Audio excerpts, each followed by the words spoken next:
તરફ દેવભૂમિ દ્વારકા જિલ્લામાં પણ વરસ્યો બરબાદીનો કમોસમી વરસાદ। બપોરના 12 વાગ્યા સુધીમાં કલ્યાણપુરમાં 1 ઇંચ જેટલો કમોસમી વરસાદ વરસ્યો। ભારે પવન સાથે વરસેલા કમોસમી વરસાદના પણ દ્રશ્યો સામે આવ્યા છે।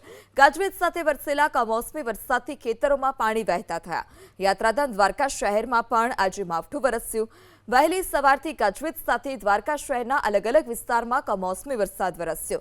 કમોસમી વરસાદને કારણે શાક માર્કેટમાં વેપારીઓની સવાર બગડી। બદલાયેલા વાતાવરણને લીધે ભર ઉનાળે શહેરનું વાતાવરણ ઠંડુગાર બની ગયું।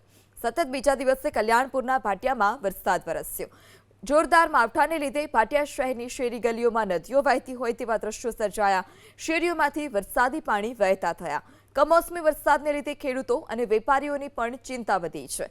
અડધા ઇંચ વરસાદે ખંભાળિયાને પણ પાણી કરી દીધું।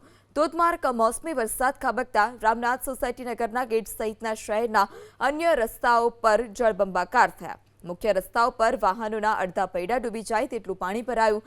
રસ્તા પર પાણી ભરાતા વાહન ચાલકો અને રાહદારીઓને હાલાકી ભોગવવાનો વારો આવ્યો છે।